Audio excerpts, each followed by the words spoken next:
how big are you going on YouTube in the next year for ad spend? Like with ad spend, we're like, I think we're at $2 or $3 grand a month now. Yeah. For yourself, but what about your clients? We haven't, we're not there. We don't get clients on YouTube. We'll probably internally spend I don't know, depends on how much organic traffic we get with the channel, but probably 5 to 10 a month.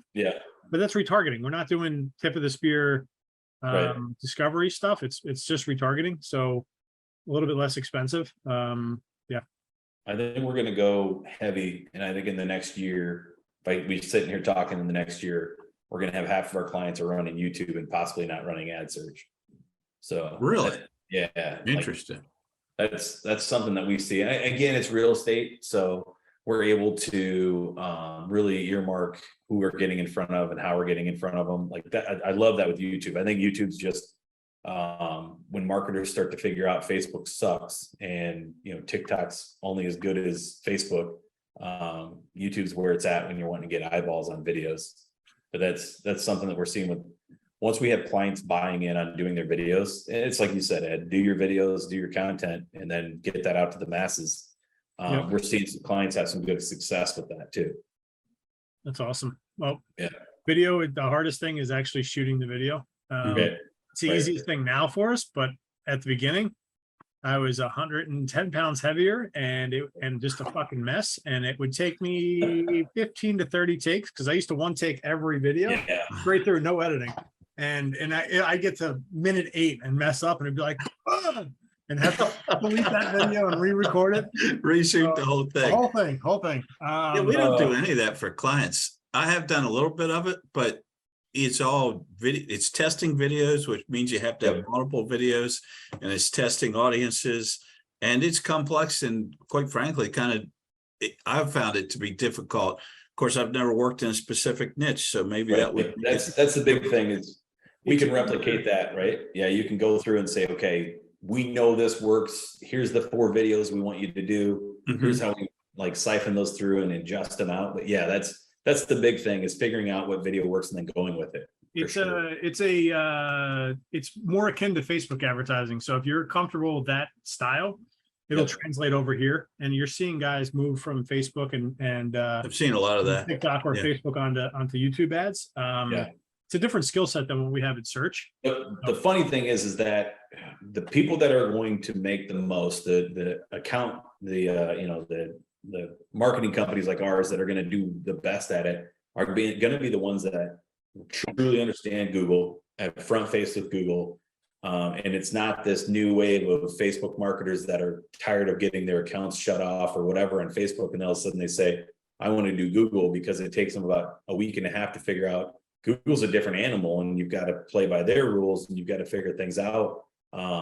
So I've had a couple of conversations with people about that. Like, why are you more successful than this person when we had them do it? Well, we're Google first. So we understand what Facebook wants to do. We understand that there's a better opportunity here. And they probably created those ads and forgot about the negative list, the like all the stuff that we do and we take for granted starting out an account. They're not doing that. So it's easy to compete in that space too, if you're just getting started. Awesome.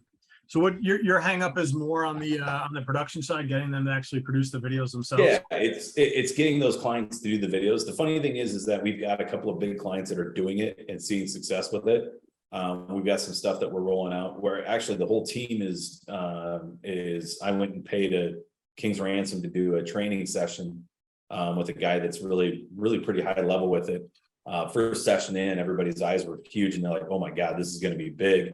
Just on stuff we didn't even think about, because we look at the search side of things and not display in YouTube. So we're search first. But once we went through that, he's like, okay, we need to create a couple of more videos and this is what we want to do with it. And it brought a different, fresh view on it, where now we're going to get a couple of clients to build those videos that, like videos are easy for them now because they've got the whole production thing down pat where they're just rolling them out. We're going to see some good success with that. We'll be able to front face with our clients and showing them, here's some case studies of why you should do it. And if you give me an excuse on why you can't, we've got a video editor and staff. We'll do this. Here's your script. Be natural with it. Once you get over that, we should be able to get half of them to buy in for sure. You're always going to have those people that don't want to do video, right? Yep. So, and the videos that you're doing for the clients, are they edited, produced videos, or are they just like one take style videos? they're edited, produced. So they've got the people that we're doing YouTube for right now have a video editor on staff, or they've got a VA that's doing it for them. Gotcha.